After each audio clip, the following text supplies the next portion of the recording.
58 yards in the win. The Colts and Patriots ended in a tie at 13 apiece. Chargers took down the Texans 27-7, and Drew Aller.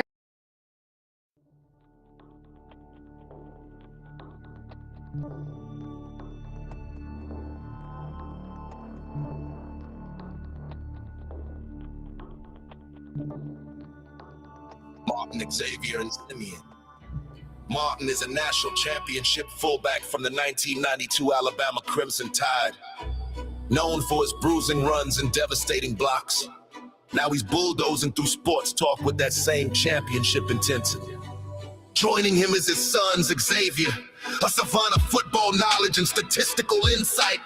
He's your go-to source for the latest recruiting news and insider updates from across the Bama Nation. And Simeon, the thinker and contemplator, bringing you insight and knowledge that is logical, thoughtful, and on point. Together, they deliver fair and balanced analysis from an insider's perspective with real conversations where the callers, the listeners, and the online maniacs get in on the action by sharing their thoughts, their comment, and their reaction. Join our online maniacs at facebook.com/The Martin Houston Show. You're listening to Tide 100.9 and 1230 WTBC. It's time for kickoff.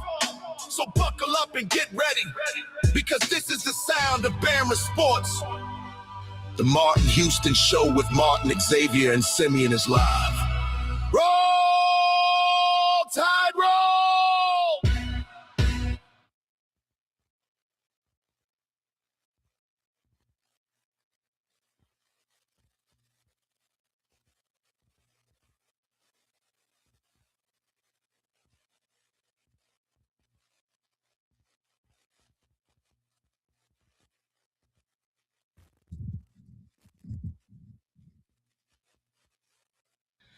I guess it would help if I turn my mic on, Simeon. Hey, y'all don't understand how hype I am. Man, I was so hyped, I thought y'all could hear me through a muted mic.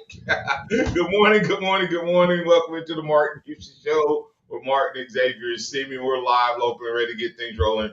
Right here on your home for Alabama Sports Tide 100.9 and 1230 AM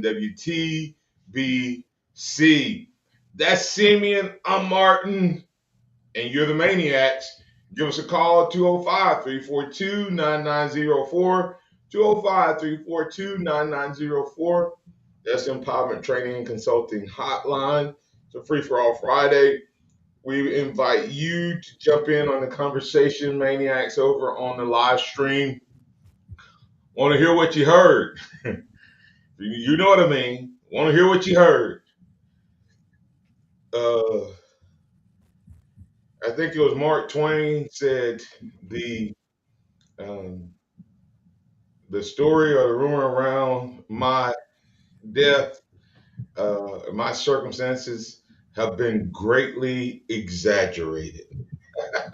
And I'm telling you, some of the stuff I've already read has been greatly exaggerated, Simeon. Not all plays are created equal.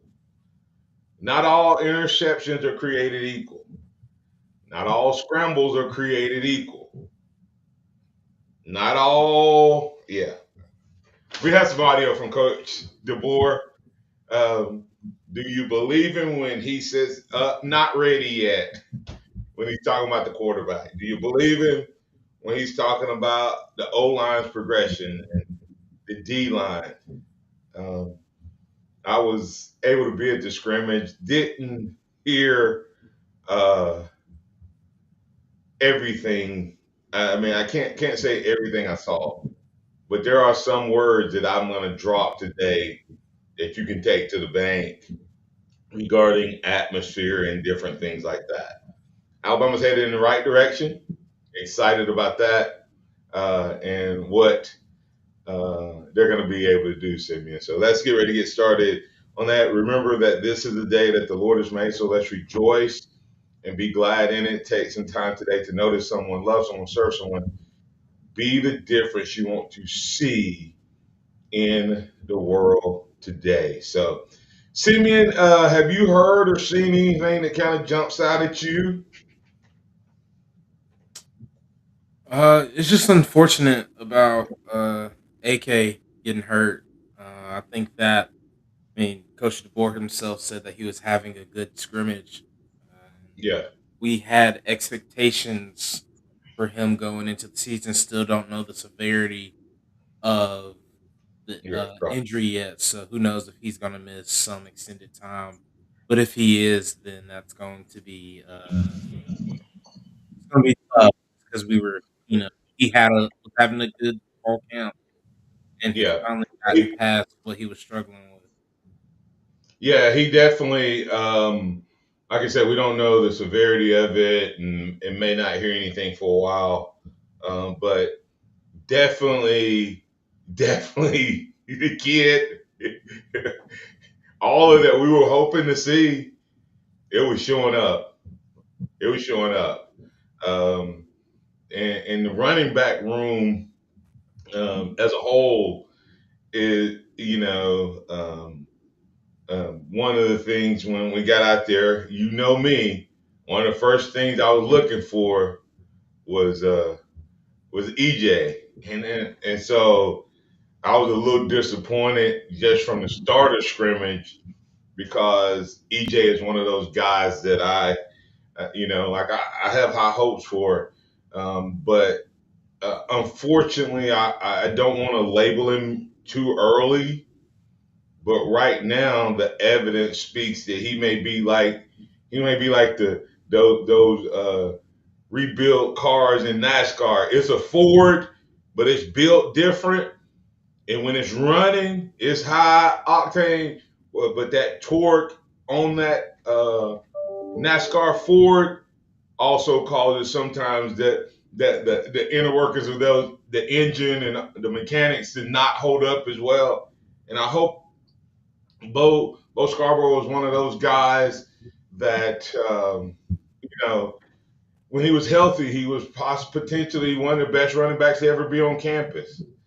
But he just couldn't keep it all together. I pray that that's not going to be the case with EJ um, Simeon. But right now, it's bad. And then you add. That's where I started. I was disappointed, and then you know, EJ, not EJ, but AK getting hurt, kind of put a damper on kind of the scrimmage because he was having a really really good day. It's just really, really unfortunate that it's just weird how your body sometimes responds to different things because the two scrimmages Alabama has had that have been somewhat publicized for the most part. A Day and then this first one.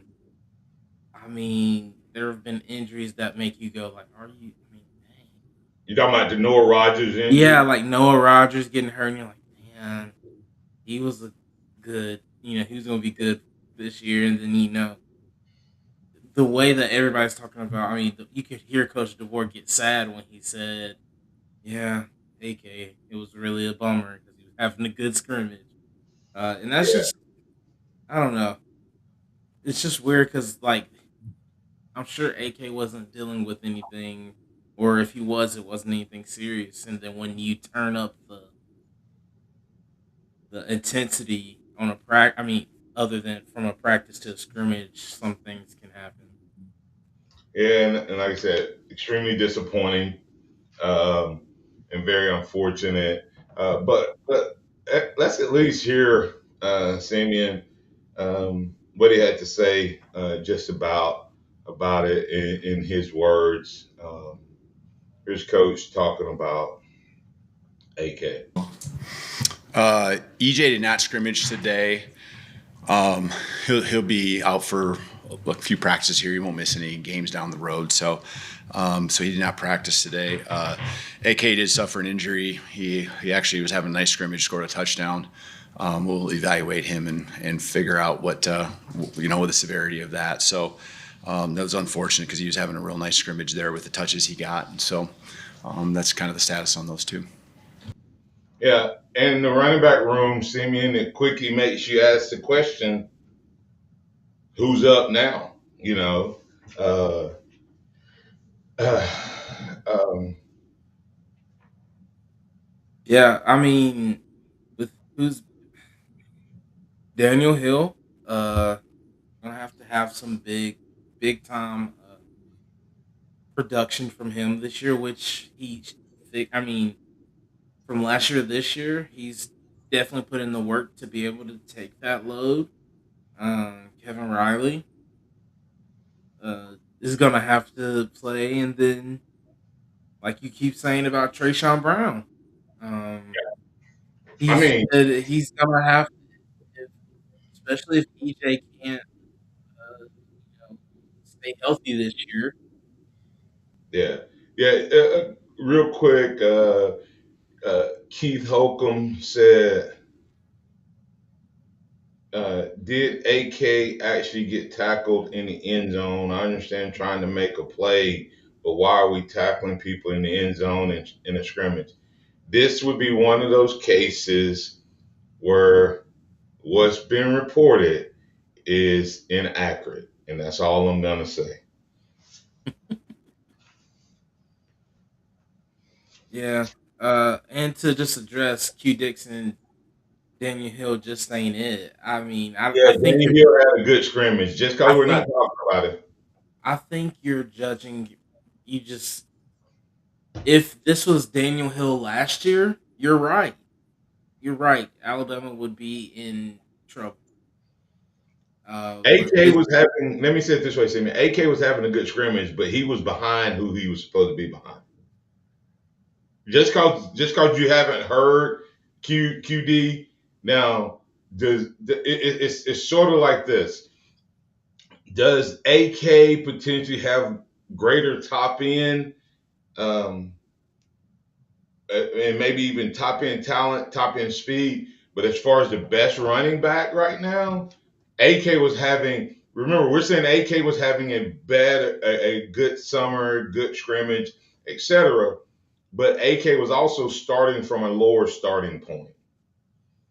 Daniel Hill had a good scrimmage yesterday as well, and not just he had a good scrimmage. Don't read too much into the fact that we're not talking about it. We're not talking about what Riley did. We're not talking about what Brown did because AK is kind of the story he there. got hurt because he got hurt. Like, I mean, would Yeah, have talked about all of them if they didn't get hurt. that's right. And so that. So I know QD has valid reasons for being a little concerned there because it's like, well, why aren't we talking about our starting running back? I think it's just because the disappointment that I think this coaching staff saw what they recruited yesterday in AK, but Daniel was having a good break. I mean, a good time there. Hey, let's go ahead and get the break here. There's a couple more comments that we have. We'll react to those. We have some more audio that we'll bring into the conversation. You listen to the Martin Houston Show with Martin, Xavier, and Simeon. It's a free-for-all Friday, post-scrimmage Friday. So if you have any comments or comments or reactions, let us hear from you. Tide 100.9 traffic. Tuscaloosa traffic now from the Townsend Nissan Traffic Center. A very good morning to you on your TGIF. Getting off to a nice and quiet start around the area, as we typically do. If you're traveling on Lurleen Wallace, you have absolutely no worries moving between 15th and McFarland, and even then some. Also 2059 green for go and just moves with a purpose in between University and Joe Malisham. With your Tuscaloosa traffic now, I'm Tammy Thomas. This report is sponsored by the Crohn's and Colitis Foundation. Save thousands on a new Nissan, and every Women's Wednesday, get a $49.99 oil change with a complimentary multi-point inspection at Townsend Nissan, your family in the car business. The Crohn's and Colitis Foundation has been at the forefront of inflammatory bowel disease research and care for over 50 years. Learn more about research, education, and support at Crohn'sColitisFoundation.org.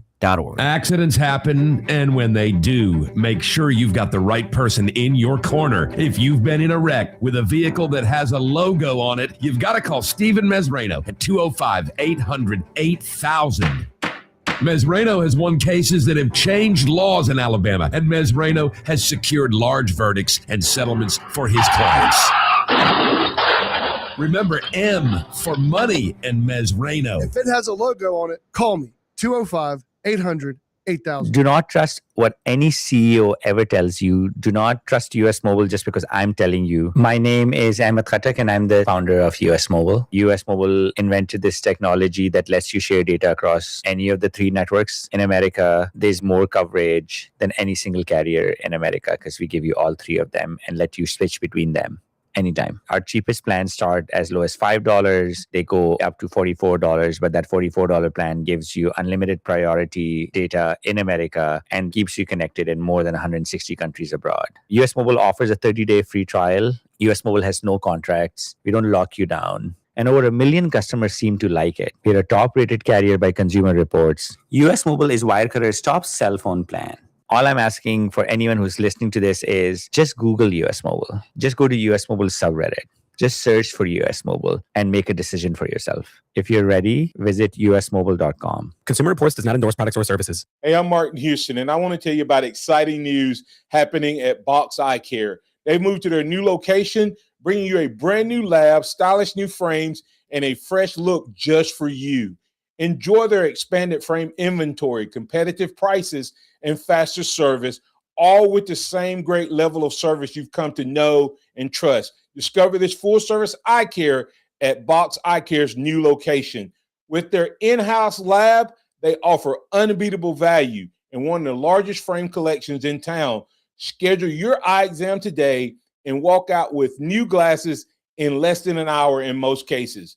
Visit boxeyecare.com. That's boxeyecare.com or call 205-342-0660. That's 205-342-0660. Visit them at 5003 Oscar Baxter Drive. That's Box Eye Care. Your vision, our priority. Tide 100.9 Tuscaloosa weather. Here's your Tuscaloosa and West Alabama forecast. Heat advisory continues through Saturday night. The heat is going nowhere as we're going to continue to deal with hot temperatures all the way through the middle part of next week.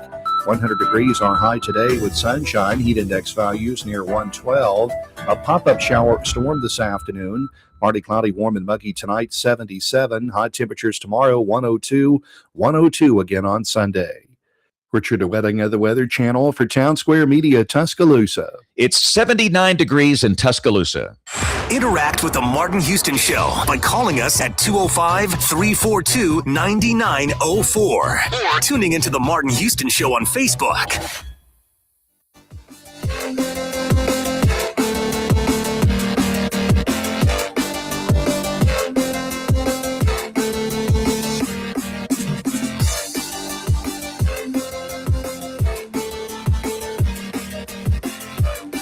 Welcome back into the Martin Houston Show with Martin, Xavier, and Simeon.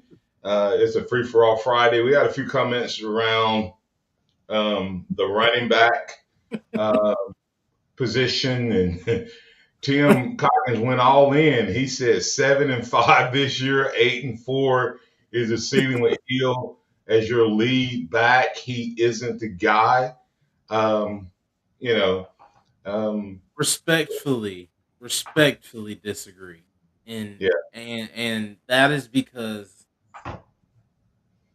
do we not remember how bad Alabama was at the run game last year? I guess they don't, right? And how no one thought Ty was going to be as good as he was either.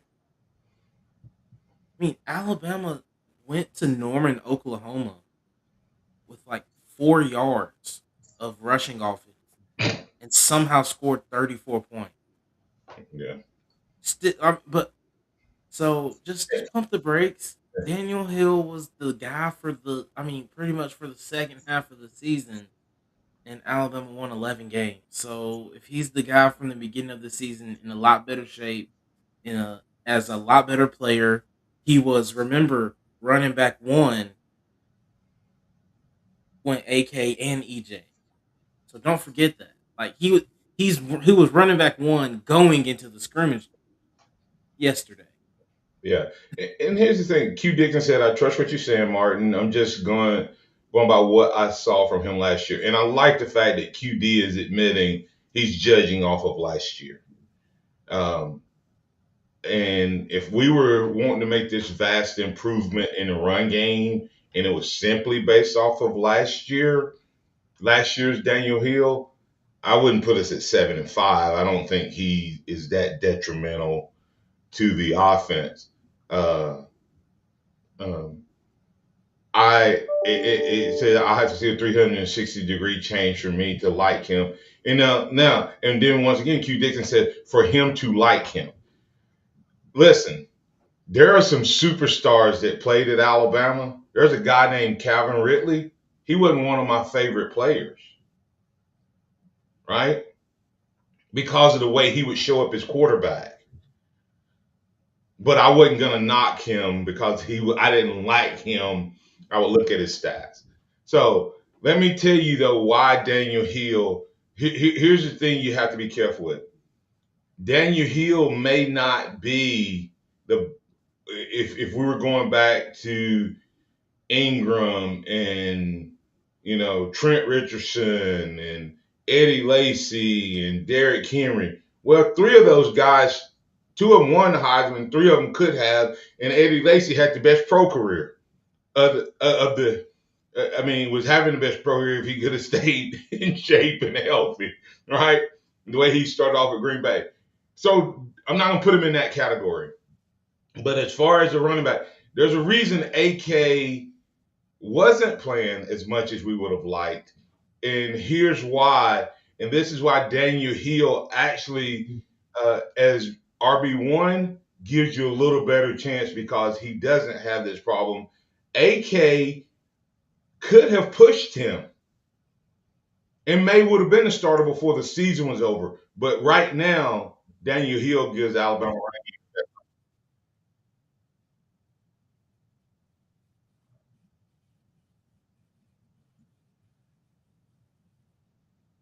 Yeah, I agree with I agree with you when it comes to Daniel Hill giving the best. Because I feel like we're not. I think just because we're talking about AK having a good day, but he was still behind Daniel, and so that means up until this past year, up until this scrimmage, what Daniel Hill was doing was more consistent and was at a higher level than what AK was doing if he was still running with the ones.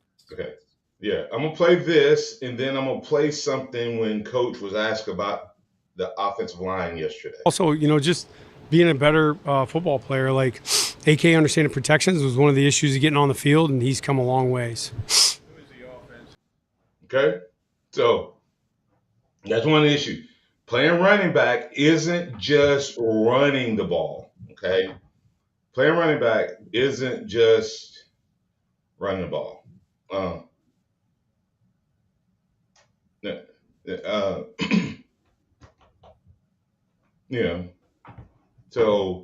that's number one. AK wasn't a great blocker. Let me see. And then here's what Coach said about the offensive line. I'm hoping this is the right clip. There's two clips. I'm going to try this one first. And listen to what Coach says. And then I'll tell you why he says it, in my opinion. Cohesion, I guess. One is communication and then being on the same page. And then I think they're taking it upon themselves with what they do in the meeting room, just the extra work that they're putting in. They understand, that there's a lot of eyes on them and a lot of focus is on them as far as, what our team can be. And so they're owning it, accepting it, and, continuing to improve every single day. Definitely not there yet. And it's going to be something where every day you're just trying to, take those steps. Probably, there's things that they do really well. Like there's stuff that we can go out there and we can execute with those guys and feel really good about. Today, I think there's, a little bit of focus of trying to do that so you can get a rhythm going. But also, when you have live moments like we have today, and there's not many live days. There's half a dozen or so practices where we go full pads. Got to take advantage of the things that you can't see when you're not live and letting them go do their thing there. So some of the situations, there's less reps that they've had. You can see the execution or lack of execution isn't quite there yet. But that's why we practice. And, this is practice 8.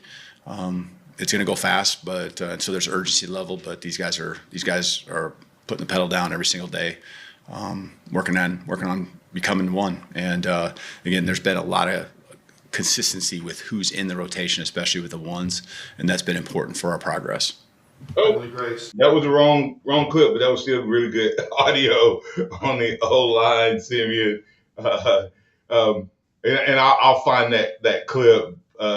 Simeon, go ahead. While I'm looking for that clip, can I address what he's talked about with O-line? Because that's a big point of conversation as well. Well, yeah, I mean, the offensive line was told that they didn't have, the best day, but that's not unexpected. This is the 8th practice of fall camp, and that's what happens when you have a brand new offensive line, 4 new guys at a different position, and then the 5th one that was starting is starting at a new position as well. So 5 new different position players on this offensive line, and so it's going to take time to gel. But the good thing about what Coach DeBoer said is that there was consistency. There's been consistency. That's one thing that Alabama fans have been wanting from the offensive line room is consistency on who the 5 were. You didn't know if it was going to be Vandermark, Dewberry, Carroll, Formby. You didn't know those 4 or Proctor. Well, Proctor was safe,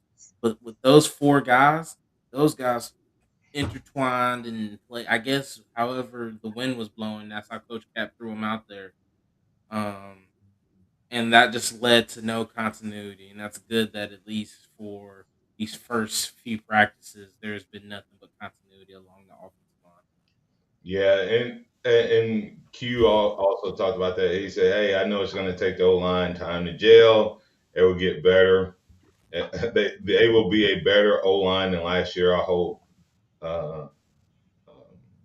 this would be a Joe Moore O-line this year, and they very well could be. This O-line, a lot of it, man, is. Let me put it like this. There were practices in 1992 that you would have wondered, could our offense get a first down in a game? But it wasn't because we weren't a good offensive team. It was because we were going against our defense. And there were times where I would see struggles to block guys, and it had nothing to do with our ability. And I can tell you personally, like I would go against guys like Derek Thomas and Eric Curry and John Copeland, and then I would get in the game, and with the exact same play, I would dominate the guy, the other team's guy. And I'm not putting these guys on that level yet, but this defense is intense. They are aggressive. They are physical. And guess what? They're fundamentally sound. They are where they're supposed to be, when they're supposed to be there, and they show up with an attitude. So I'm not. I saw it.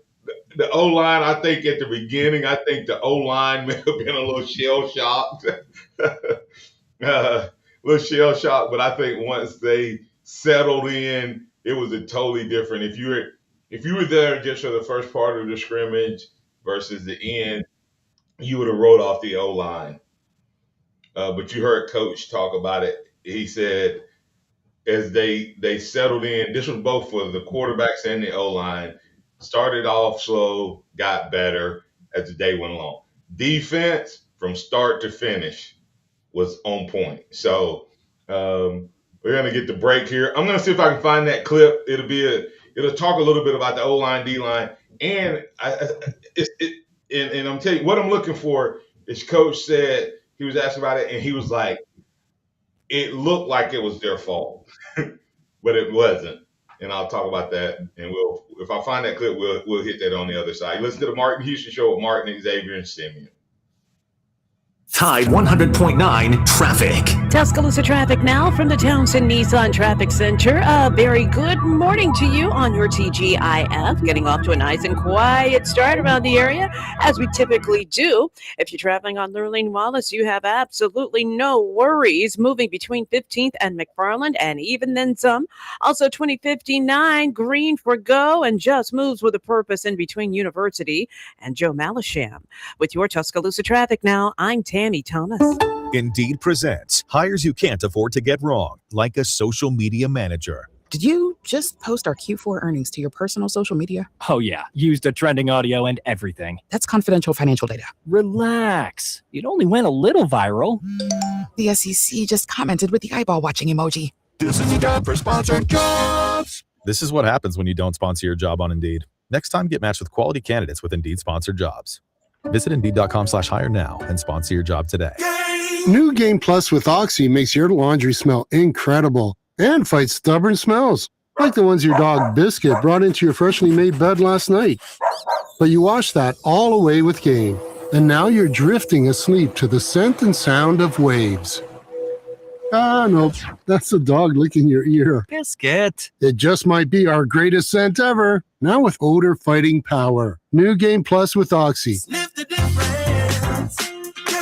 Everybody loves Taco Casa. Everything we do in our store, we prepare in our store. We hand cut all of our tomatoes. We block and shred our own cheese here in the store. So we still hand cut our chips, our sopapillas, our taco shells, our chimalupa bowls. Our chili takes about 4 to 6 hours to make every single day. The goal in that is to provide the freshest, best quality to our customers. So we just look at it as, hey, basically, we're your kitchen. You're just coming to eat in your kitchen. Taco Casa, under the biggest cactus in town. Alabama football is back, and there's nothing more refreshing than an ice-cold Surfside to enjoy while you cheer on your Crimson Tide. Surfside is only 100 calories, 2 grams of sugar, and 0 bubbles. That's right, no carbonation, so it's easy to sip and enjoy. It's not a seltzer, it's Surfside. Proud partner of the Crimson Tide. Sold in stadium and at bars, restaurants, and stores near you. Must be 21. Please drink responsibly. Do not trust what any CEO ever tells you. Do not trust US Mobile just because I'm telling you. My name is Ahmed Khatak and I'm the founder of US Mobile. US Mobile invented this technology that lets you share data across any of the 3 networks in America. There's more coverage than any single carrier in America because we give you all 3 of them and let you switch between them anytime. Our cheapest plans start as low as $5. They go up to $44, but that $44 plan gives you unlimited priority data in America and keeps you connected in more than 160 countries abroad. US Mobile offers a 30-day free trial. US Mobile has no contracts. We don't lock you down. And over 1 million customers seem to like it. We're a top-rated carrier by Consumer Reports. US Mobile is Wirecutters' top cell phone plan. All I'm asking for anyone who's listening to this is just Google US Mobile. Just go to US Mobile subreddit. Just search for US Mobile and make a decision for yourself. If you're ready, visit usmobile.com. Consumer Reports does not endorse products or services. Keep it locked into Tide 100.9 for more of the Martin Houston Show with Martin Houston and X's and O's Sports, Xavier Houston.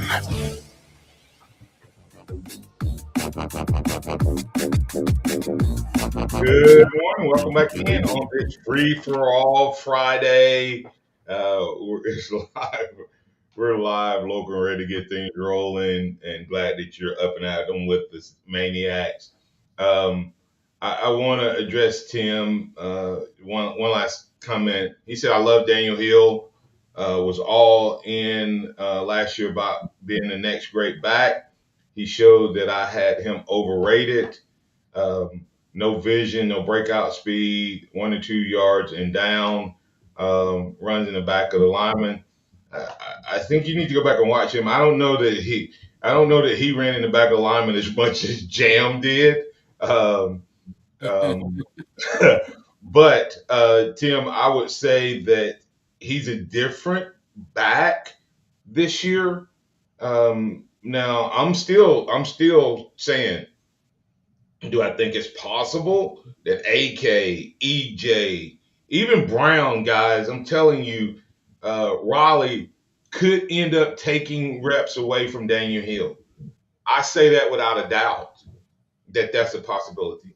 But I also tell you, I know as a player, dropping weight and getting to the right shape makes you a different player. There were times in my junior year that I didn't get the block that I wanted because I was like a half step slow. So I was supposed to turn the guy's shoulder, Simeon, but I hit him right in the middle of his chest because I wasn't quick enough or half step slow to get to that outside shoulder. There were times that O line made a block, and because I was a half step slow, um, that I didn't get to the hole. I could see it, but I couldn't get to it. And so my vision appeared to be affected because I wasn't quick enough to get to the hole, right? Yeah, yeah. I mean, and Daniel Hill last year was pushing 250, He was coming in off of. 240. I mean, coming off of an injury too. Like he was hurt and came into the season significantly heavier than what he wanted to.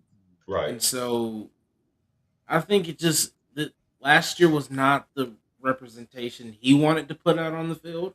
And Coach DeBoer said that. He said that during the spring. And now that he's Grubb said that he's been flirting with the the high 220s and low 230s. So that's Yeah, a totally different. 15 pounds is a totally different player. He looks the part when you see him consistently, and he brings the entire package to the backfield. And I don't know if we have right now. Right now, if we had to play today, I don't know if we have a running back that has the complete package at SEC level. AK was improving in the blocking, but he's not a guy that you're ready to hang your hat on completely. Okay. Trey Brown can run like an SEC running back already. Riley can catch like an SEC running back. He can run like an SEC run, but he can't block. Daniel Hill is the one guy that gives you the ability to run your entire playbook when he's without question. Doesn't mean other guys aren't going to get there. And he's a step faster. He's a little lighter. So maybe the vision gets better. Maybe the breakout speed gets better because he's lighter. And maybe the 1 or 2 yards become better because balance is better. And I'll just say, I promise you, balance is better than it was last year, which impacts the 1 and 2 yards. So we're going to move on from that. But I just want to say that everything that Tim pointed out from last year, maybe the weight loss helps him with some of that. Got a couple calls. We are going to get to that D line here in just a moment. But we got a couple calls. Chuck, you're in on the Empowerment Training and Consulting Hotline. What's on your mind, sir? Good morning to you all going into the weekend. And I know football season's around the corner, but I want to talk to you on a somber note. There was one guy from my area, from Shoudron, Louisiana, that's west of me in Lincoln Parish, named Jim Buchanan. They call him Bama Jim. He's calling to the local sports talk radio station and here in my area, and they call him Bama Jim. He loved University of Alabama football and University of North Carolina basketball. And man, he had moved to Lido, Texas, and he's still calling in, even up to his past. He passed away last Saturday at the age of 72. If Bama Jim, he kind of remind me of Pat with his personality. He talk about Alabama, and he will be missed. But I want to bring it to your attention, let you know he's a diehard Alabama football fan, and it should be interesting to see what's going to come of Alabama's football team this upcoming season, because what you were just talking about, what Coach DeBoer is doing, try to get things going in the right direction, because knowing what he's dealing with on the capstone. Yeah. Yeah, I definitely thanks, Chuck, and thanks for that update. I definitely think Coach DeBoer has his team headed in the right direction, guys. One thing I have not heard anybody contradict or deny is the physicality and the intensity and the aggressiveness of this team is much, much, much improved from prior years. Okay, so that part was huge. Pat, you're in with Xavier, with Simeon and Martin. What's on your mind? Sorry. Good morning. Martin, in all fairness to you, back in 1992, in practice every day, you were going against perhaps the most defensive mind of that college football's had in ever maybe in Brother Oliver. And that defense didn't give up enough points to talk about at all year, all 13 games. They didn't give up enough points to talk about. Come on. But, so, I mean, in fairness to you, you were going up against a formidable opponent, and probably the best. You were going up against the best defense you played all year long. Right, Pat. Don't misunderstand, Pat. I won. I didn't say I was losing. Hey, since this is my show, Pat, since this is the Martin Houston show with Martin, Xavier, and Simeon, I won all those battles, Pat. I was just saying it was like taking from a baby when I got to the game. No, those guys really did get me ready. And Q Dixon even asked earlier about what was it like to block Derek Oden and Mike Rogers. It was a full-time job, Pat. There were no off plays. When we went live against that defense, there were no off plays. You went up in there thinking, okay, this guy's in, so I'm gonna take a play off. You come out on the sideline with a concussion. So I think that right now we're going against ourselves, and I know that maybe people, they're hearing about physical and how dominant the D-line is and all of that. Guys, we have a 6'6", 300-plus pound guy, and he's not the nose tackle.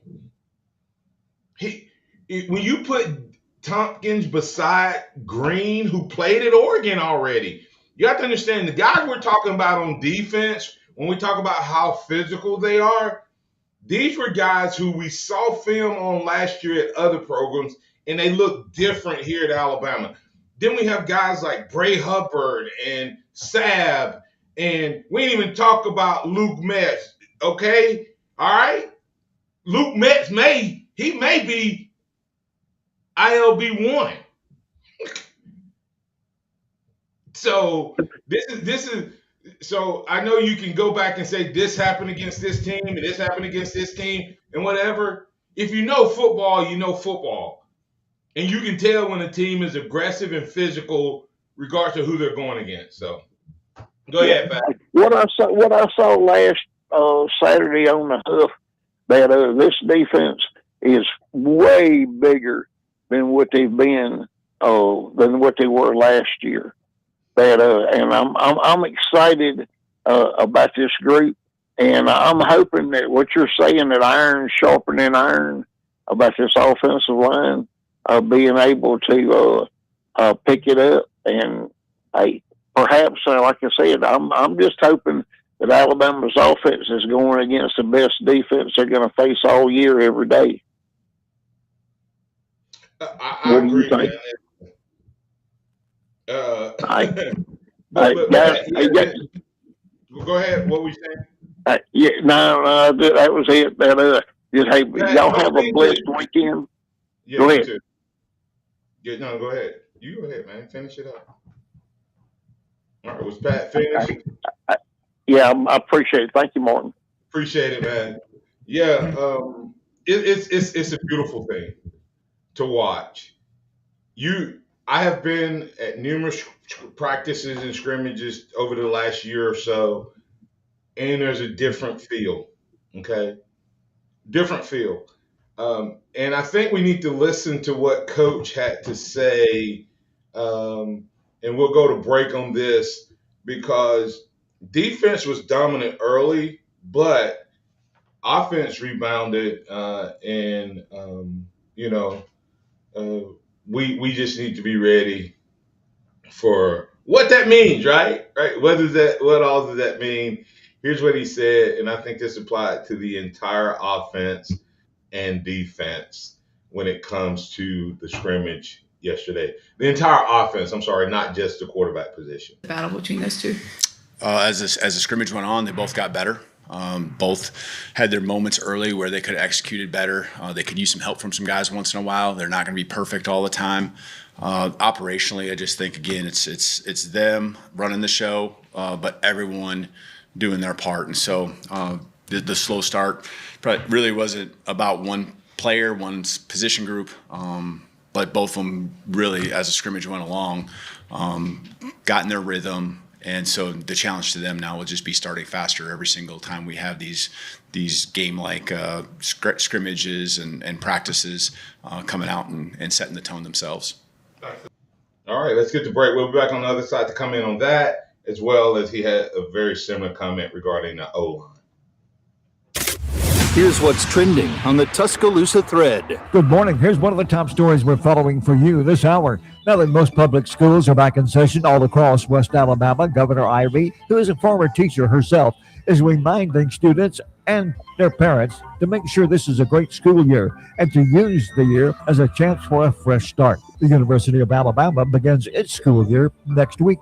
Click TuscaloosaThread.com for more West Alabama news, sports, and weather coverage. It's free throughout the day.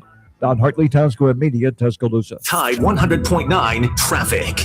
Tuscaloosa traffic now from the Townsend Nissan Traffic Center. And traffic is pretty much the same as it was just moments ago as we travel with ease pretty much in the area.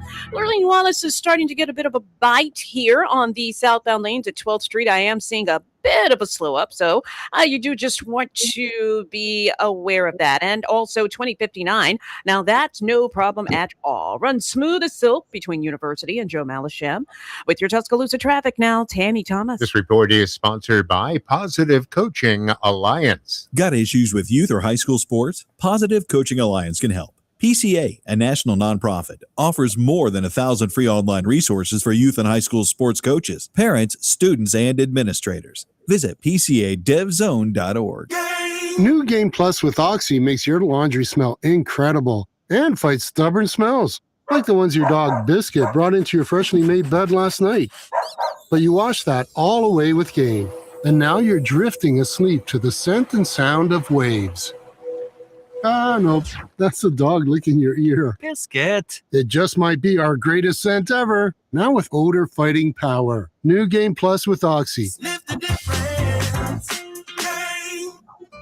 It started with my great-grandfather, grandfather, then father, then me. So, Dad, who comes after you? Who said anything about after me? I'm just saying. I'm Tom Osmond. And I'm Sally Osmond. There's a good chance we found rings for your grandparents when they got married. And now we want to help you. Bracelets, earrings, and precious gemstones for all occasions. In the Tuscaloosa Galleria between Edgar's and Joey's and FincherandOsmond.com. Don't risk losing the trust in news, traffic, sports, and weather you get from AM radio stations. It's time to make your voice heard. We need Congress to pass the AM Radio for Every Vehicle Act to keep AM radio in cars. When internet and cell services are out, AM could be your only lifeline. Text AM to 39179 and tell Congress to pass this critical legislation now. Message and data rates may apply. You may receive up to 4 messages a month, and you may text STOP to stop. This message is furnished by the National Association of Broadcasters. Hillcrest Huddle is moving. Join us every Tuesday night from 7 to 8 at the state's #1 voted sports restaurant, Baumhauer's Victory Grill South. Come on out and catch the broadcast live, featuring exclusive coach and player interviews with everything you need to know about Hillcrest Athletics. Also, Tuesdays bring special deals for the Patriot Nation, and kids 12 and under eat free with an adult entree purchase. Plus, check out the new Big Game Headquarters menu featuring the affordable All-Stars. The Hillcrest Huddle at Bomb Hours, Tuesdays on Tide 100.9 FM. Coming up on The Game with Ryan Fowler. Coming up on the Friday edition of The Game, we're going to continue talking about Alabama Crimson Tide training camp, more inside information around scrimmage number 1 on the campus of the University of Alabama. We'll do that with Brent Beard. We'll have a chance to also visit with Dave Bartu. We'll talk some college football matrix with him as we look ahead to the upcoming season on a free-for-all Friday edition of The Game presented by Brian Harden Construction on Tide 100.9 1230 WTBC. Your home of Alabama Crimson Tide Sports. The longest-running sports talk show in Tuscaloosa. The Game with Ryan Fowler. Weekdays from 2 to 6 p.m. on Tide 100.9 and 12:30 a.m. WTBC. And streaming worldwide on the free Tide app. Welcome back to the Martin Houston Show, the sound of Bama sports. Your show, your team, on your home for Alabama sports. Tide 100.9 and streaming on the Tide 100.9 app.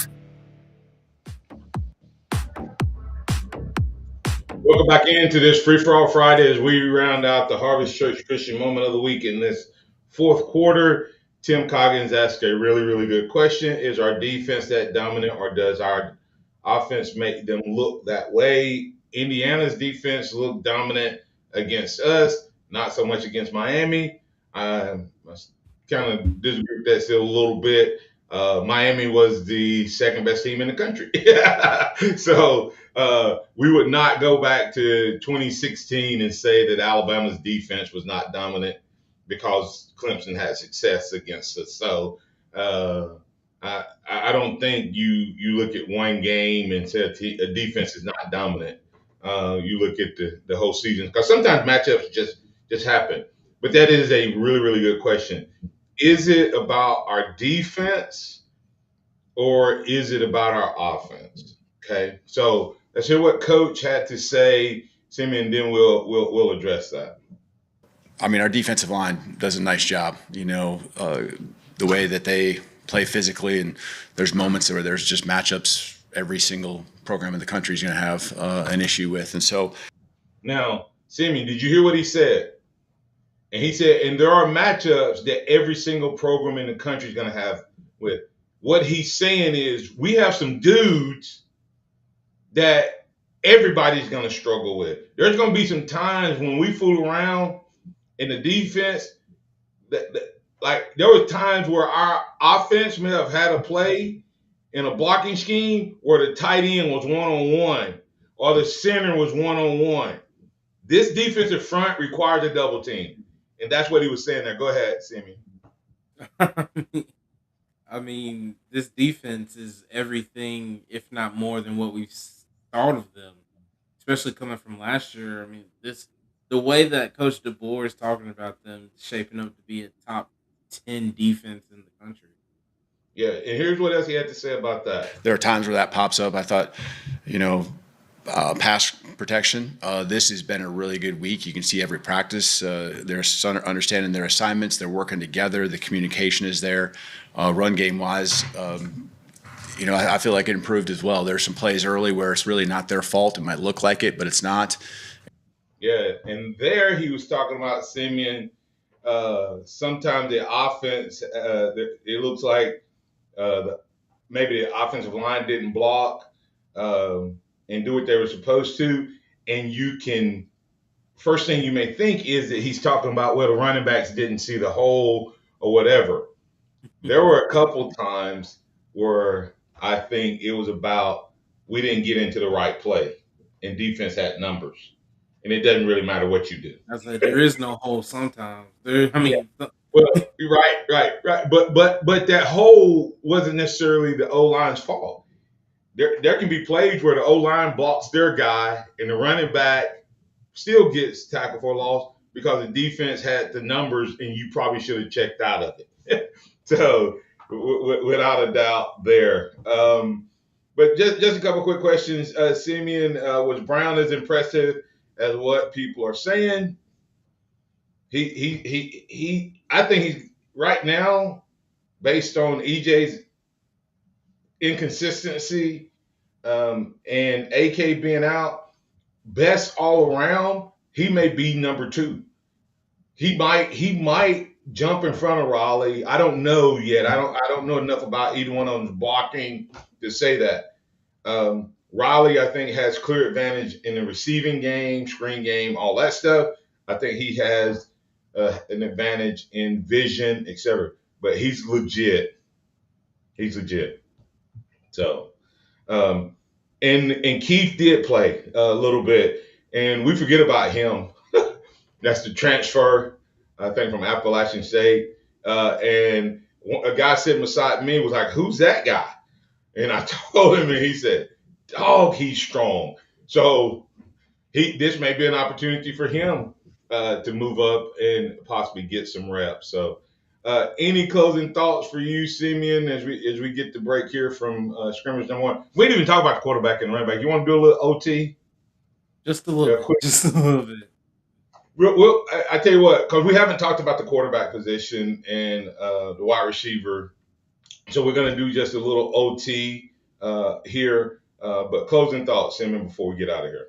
Yeah, I mean, football is a physical sport. People get injured, and as unfortunate as it is, and as excited it seems like Alabama was for AK Deer, this next man up. I mean, still don't fully know everything what's going on, but Alabama has talented players in his stead, so I wouldn't be too sad.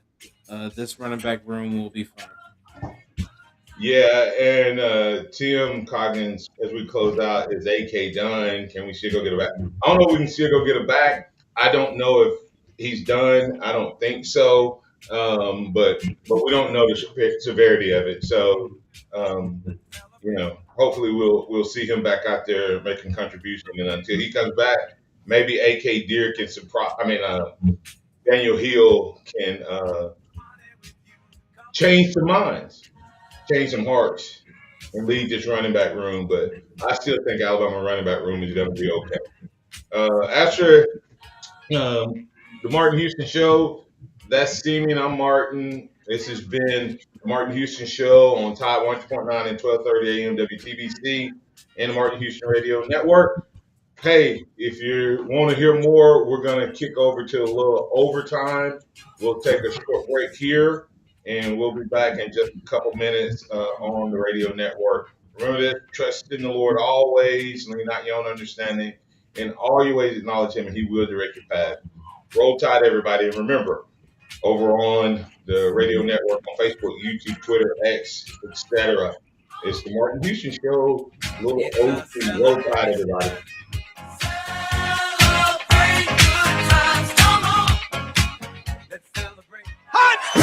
Thank you for listening to the Martin Houston Show on your home for Alabama sports. Tide 100.9 and streaming on the Tide 100.9 app.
Welcome to the Martin Houston Show, OT with Martin and Simeon. Man, we're going to keep the conversation rolling. We're going to talk a little QB. I'm going to warn you. I'm going to let you hear what he had to say. It was really quick. We're going to pause it. Then we're going to hear what he had to say about Javen James. We're going to hear what he had to say about the linebacker position. Listen for the key words there. Luke Matz. We're going to hear what he had to say when he was talking about the different units. That's going to be what we hit in terms of it. And we'll take a little insight into the QB position. I don't think the offense ran everything Simeon that they have in their repertoire, but here's what he had to say. Coach DeBoer had to say when asked about the QB position. I don't feel closer with the quarterback answer. Hey,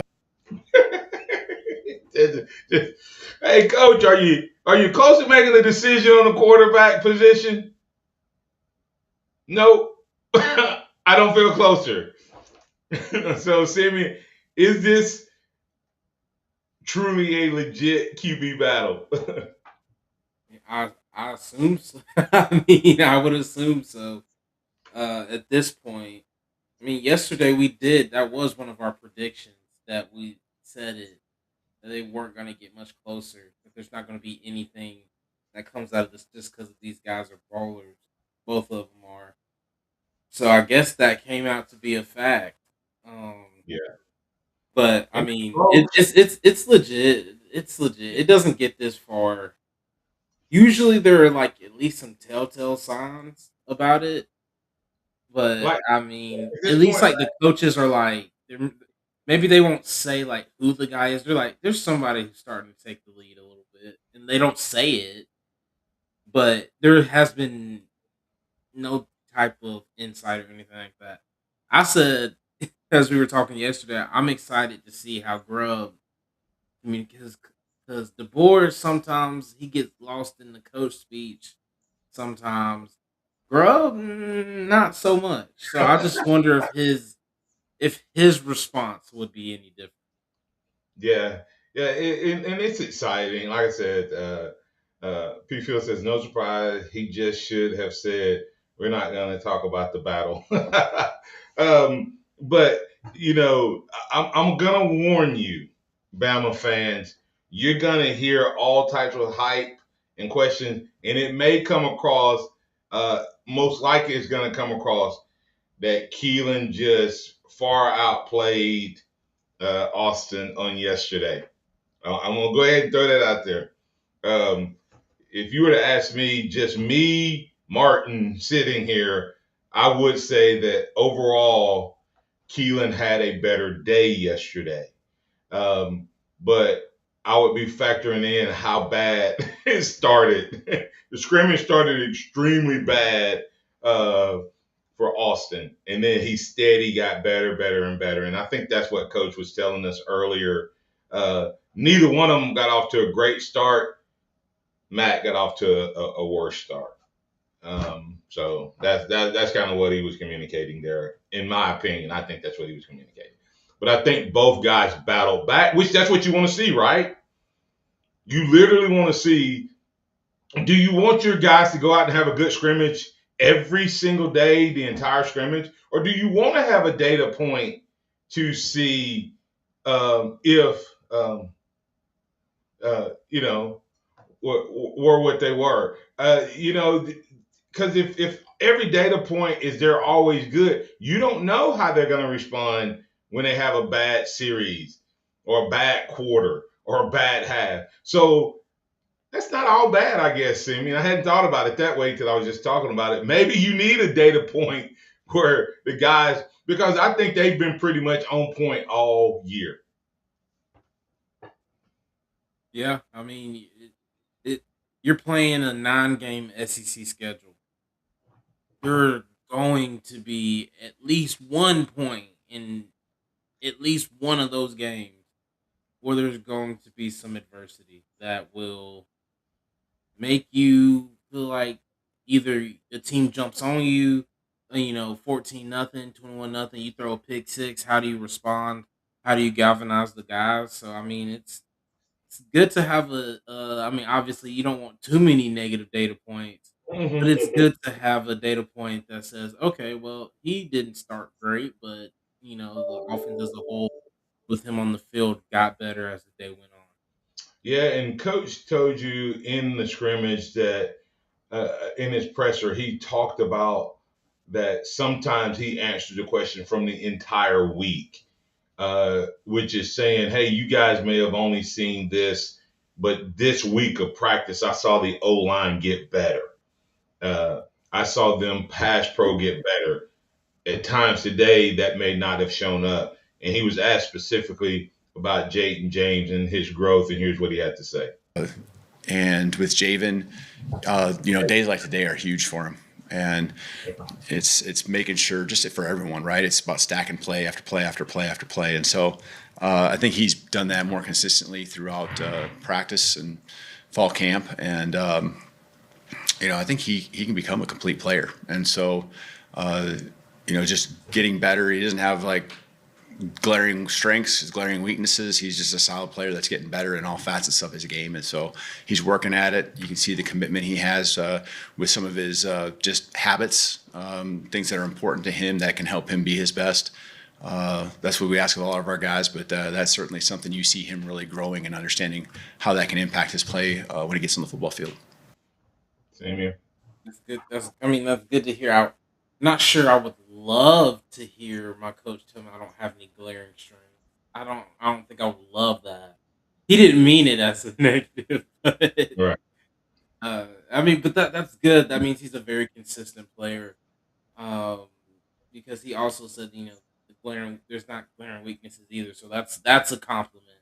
Yeah. In itself. In other words, his floor and his ceiling are close. Which is what you would expect from a fifth-year senior. Right. So you hope his floor is SEC level play. That's not a good thing if the floor Simeon is, FCS, but I don't think that's the case. I think the guy started at Mississippi State. He's been able to hold off guys here. In another comment, Coach talked about that the rotation is becoming pretty consistent. And right now the rotation is James, Carroll, Delgatti, Waldrop, and Lloyd. Right now, that's going to be your starting five. They're getting 99% of the reps as the ones. A lot of battling going on with the twos. But it's good to hear. I think he may be the biggest question mark. Isn't that correct? But that's a good thing. Like if you look at our offensive line and the biggest question mark you have is a fifth-year senior that's just doesn't have any glaring weaknesses, may not have any good. Sometimes you just need that guy that's just kind of a glue guy. Right. So, all right. So, Simeon, this is the guy this is the one that I've been excited to hear about. We've been talking about Caleb Woodson this, Caleb Woodson that. Here's rightfully so, though. Rightfully so. No, I agree. Caleb Woodson, we should be talking about Caleb Woodson. I'm not denying that. I'm saying, but listen to what he says. He doesn't just mention Luke Metz. Listen to what he says about the play. Hey, I didn't really watch him. I didn't really get to see as much. But let me tell you about what I've seen all week, and more than just one scrimmage and a few plays. Yeah, sometimes from my vantage point, trying to run the whole show and don't see all the little details. Trying to make sure manage everything with each sideline, talking to and running the show there. I do think a guy like I'm speaking more about the week of practice, probably not so much about this scrimmage. A guy like Luke Metz being able to run sideline to sideline. He's a guy I'd make a note of, just like the way he plays. Every snap as a young guy, he's getting better and better, as you'd expect. You got your guys that, again, be around him. Caleb's Woodson's been consistent brings a lot of energy and, just has a lot of game experience. And so other guys that have, again, Abdul, Sanders, and he's come along all week. QB Reese, takes a lot of snaps. He's always going to be in the right place and doing his job and bringing energy as well. So guys are consistent. It's not a group that, as a group that obviously there's some names that we got to replace from last year's team, but it's a group that I think is consistently, performed. The communication starts with them. They're doing a good job there as well. Sounds like Luke Metz is going to be starting. That's what I mean. If only he would say that about the quarterback room. If he would say something like that. But no, but that's good. That's hear Sanders? Huh? Were you surprised to hear Sanders' name thrown in there? Abdul Sanders. He just kind of rolled that out there. Like, yeah, and Abdul Sanders had a great week. Yeah, I mean, Alabama has some guys. They're just not as well known as Saban or whatever. And I think that's a little because I mean they're just as highly rated as the guys that Saban brought in. If not some of these guys. How old is Abdul Sanders? Was he one of the guys that were I think committed? he's one of the last guys he recruited, but I think DeBoer signed him though. I'm not sure. That's what I think. I think the same as well. So therefore, when you say stuff like that, and then no, yeah. Let me. P. Fields. That's probably a misinterpretation. What he was saying was that he didn't get to see them as much. I can tell you there were some plays made by the linebackers. So I don't think he was saying that they didn't have a good day. I think he was just saying, guys, I'm going to tell you, when you go out there to watch, it can be difficult to see everybody, everything, all the different groups. When I go to practice, I've said to Simeon, I feel like I have ADHD. There's so much happening at different times and all of that. that's also isn't that a compliment to the linebacker room that he didn't necessarily feel like he had to? Because like as a coach, I'm sure there are a couple position groups or a position group or two that he's like, I have to get my eyes on this because they're struggling. And Great so point. and so he didn't get around to it. That means usually that he has a good trust in the linebacker coach, but also their performance as well. Yeah. Good point. Yeah, and I think the fact that like we always ask on here, hey, if you were the coach, which group would you watch?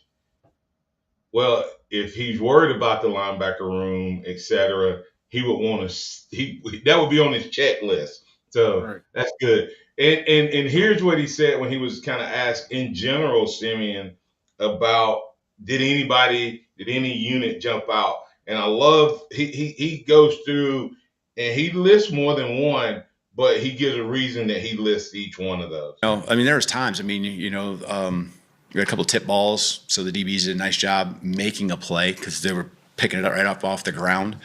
And those plays aren't always made. It wasn't just gimmies. I thought there were some good plays where we yards after catch. I thought the running backs were chewing up some yards there and got better as the scrimmage went along. So I think our D line's just been really consistent, and I don't want to take that for granted. So I should mention that I have an expectation for them, and I think that they've done. Did you hear that, Simeon? He has an expectation. I listened to it live, and when he said that, I was like, "Whoa!" Yeah, I mean, he doesn't really say that. He doesn't really do that a lot. Where he's like, "I have an expectation for these." Like he has thoughts for for that defensive line room. But I mean, yeah, why wouldn't he when everything you hear about these guys, not just from the coaches, but from people that watch, are like Devin Tompkins, legit. Terrence Green, legit. You know, like Yanze Pierre, legit. I mean, you can going on and on. Desmond, I think, had a good practice as well. Hey, see, but when you go, well, I don't want to just not talk about the good kid in the classroom. When somebody asks you about the team and what stood out, you usually talk about the kids who have not been performing at their highest level. And he starts off with DBs he's like, I won't take it for granted that they're making extraordinary plays. In other words, there's tip balls and they're getting on the ground and scooping them up and intercepting them. Like the quarterback may be throwing an interception, but it was not just because they made a bad pass. Some of it may have been because the DB made great plays. And that's another thing about quarterback play too, is that when a quarterback throws an interception, there are a lot of different times. Now, sometimes it is solely on the quarterback. Yeah. Sometimes a DB just reads the play and just makes a good play. And so that's not always indicative of, oh, the quarterback shouldn't have thrown it there. Well, no, he threw it to the guy that the play was supposed to go to, and the DB just read it. And sometimes you do that just happens. Yeah, and he also said there were some balls tipped. He didn't say defensive players tipped them.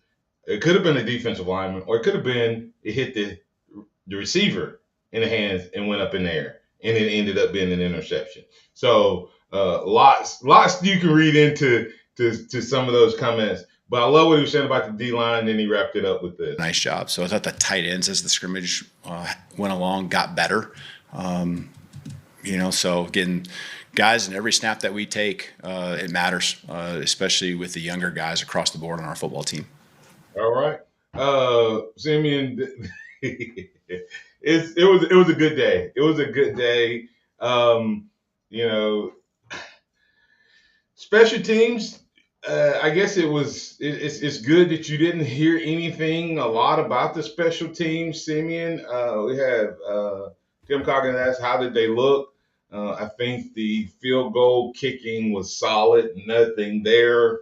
I think we're going to have a solid kicker regardless. Punting, didn't really see a whole lot. A couple different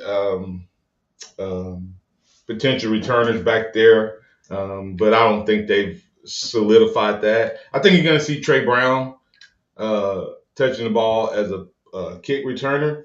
And there's a guy that's not surprising. Yeah. There's a as we wrap things up, Elijah Brooks, Lottie was out. And so I was interested to see how they covered that. And a kid that transferred that we haven't talked about, Washington, was making some reps. Cedarian Morgan got some reps.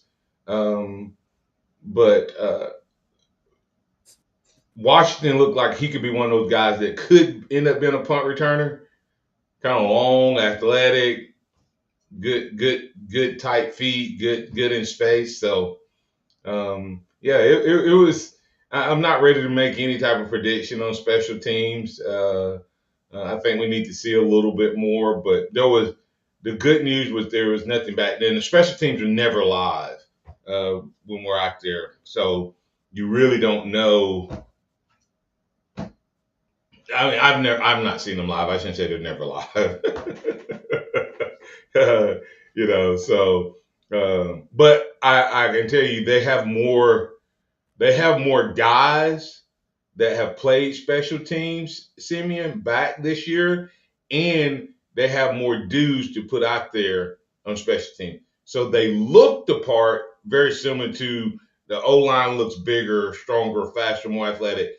The D-line, the lineman, all of the positions that you're looking for look better, except for our snapper. Our snapper is like 220. He is tiny. It's the funniest thing, but they can't hit him, so you don't have to worry about it. It doesn't matter how as long as he can snap Yes. consistently. I don't care how little, big. Yeah. It doesn't matter. Yeah, and all of the guys competing are like 220 to 230. they're all tiny guys. Some they don't even look that big though. But anyway, I think it was an overall good scrimmage for Alabama. I think that the quarterback competition is going to go until next Thursday. And then after next Thursday, do not be shocked if you don't hear anything but a decision is made. You know why? Everybody has to talk, man. Right? He just won't see. Yeah, I mean, I really think help us out. I think the starter and the backup, I think they will know this time next week.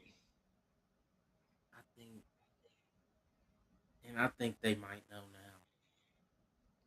Well, I think they might know now. The coach said, but I don't think they have told them. I'm saying I think there will be conversations this time next week with the starter and the backup, so they both can handle it and do whatever they need to do and etc. This is something that we can talk about later. We gotta wrap it up. What do you think? No, I was just like, I mean, in a battle like this, how do you like getting told that you're not the guy? And it's not the position like running back. It's not wide receiver where like you want to be wide receiver 1, but you're wide receiver 2. But you're still gonna play. Like, no, it's not like that. Like, we don't do quarterback like that. So one of these guys will like legitimately not be the guy barring you. We don't want anyone to get hurt either. So you don't want to play 2 quarterbacks. And for me, when I coached my first game other than Little League as a head coach, when I coach my next game, it'll be my first one. Okay. But I have said off air, and I'll say it here, I'm not sure if it's been so even that there wouldn't have been times already that I wouldn't have sent Keelan out first. Because I would want to see how Mac handles it. Because I've seen what Keelan does. Keelan's chasing. Keelan's fighting. And he's not the guy. But will Mac disengage if he's told he's not the starter next week? We don't know. Huh? I just have a heart like, and that's the thing. Now maybe it could just be my generation. It could just be my generation and generational disconnect. It'd be pretty hard to be a 4th-year senior. I mean, a 4th-year guy, been in the system, transferred from Washington, to not at least be upset for an extended period of time. Yeah, but to not let it affect your relationship with the team. I mean, not saying that like I don't think Austin Mack's not that's the type of guy he is. He's not going to be a cancer. That's not what I'm saying. No. But for it to be, I mean, that would take some time. It's going to take a full-grown man. That's what I'm saying. That would take some stuff that would hurt you. Let me put you. I know we were getting ready to get off there, but I have to say this, and we'll go deeper. If I was consulting and here, this is what I would say you need to be prepared for, Coach. You have a guy who has been even though everybody says even 1A, 1B, one has an A, one has a B. One guy has ran out there with the first team the most. And this has been happening. If you go back to last year, one guy ran out with the 2s and was clearly the second guy up. That guy comes into spring and he's the first guy up, and it's his job to lose, even though they're competing. It's been Mac's job to lose all spring, all summer, now fall camp. Mac's still the first guy out with the team, consistently, if not all the time. Coach, if he doesn't end up being your guy next week, what happened between yesterday and next Thursday that I didn't win the job? What did I do to lose the job? Will be his question. And we don't know how he'll respond. Okay? We don't know how he'll respond. But you're going to have to deal with that. The other side, Simeon, is you have a guy who's been 1B, number 3, but the future. And regardless of whether you like it, love it, or hate it, and how mature he is, he's 19, and everybody's been telling him he's the savior of the program. There have been people who said Alabama will be a 6-6 team, a 8-4 team, 7-5 team if he doesn't win the quarterback job. So yeah, he's been competing, but what has he been competing the whole time with? What expectation? He's not thinking he's going to be the backup. He's expecting to be the starter. So when he gets told he's not the starter, what's going to happen? I mean, you see what I'm saying? Both of them are both have because I'm telling you, Keelan Russell is confident in his ability.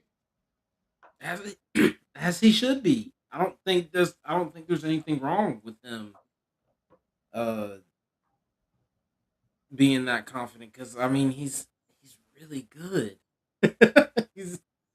he's really, really, really good. I don't know. Like I said, it's hard to get deep into this right now. But it's just like you said, that is such a hard thing to even think about, because you can say what you want, and we're not saying, like, I mean, Austin Mack, you can, like, if we're being completely unbiased, get the quarterback you want. It doesn't matter.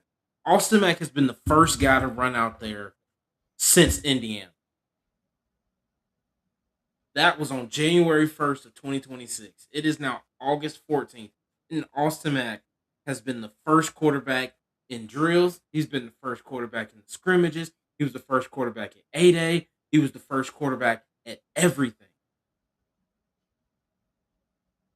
Now, if he doesn't win the job, like you said, I have no idea how you even tell him that he's not the quarterback. I don't know how you. This is why they make $12 million, $2 million, $1 million. That's why they make the big bucks. That's why I think, and I'll say this, and we can be finished. That's why I think you let Mac out there first against Eastern Carolina. You at least let him get one star out there. That's why I think, because it's like there's no way you don't make that. You don't flip it. You don't flip that 2 weeks before the season. I mean, because if he like. Okay. So yes, this is going to be, I think they've done this. I know Coach said they've done it 10 to 12 times. I think he said they've done it multiple times since, 2020, but this may be the toughest. This very well may be the toughest. Because one guy may be more fundamentally sound and solid. One guy may have a humongous upside, and could be, the second coming of the best quarterbacks to ever play here at Alabama, but that may not happen for week 8 or 9, And the other guy may be the most solid guy week 1, week 2, and you can't afford to lose week 3 or 4. So yeah, it's woo. I love you, Coach. I appreciate you, Coach. Good luck. This has been the Mark Houston show, OT, Overtime. Thank all the maniacs for sticking around, hanging out with us. We'll be back. We'll have a Houston Huddle on Sunday. We'll also be back on Monday at our normal bat channel. Remember this, trust in the Lord always, guys. Lean not your own understanding. In all your ways, acknowledge him, and he will direct your path. Roll Tide, everybody.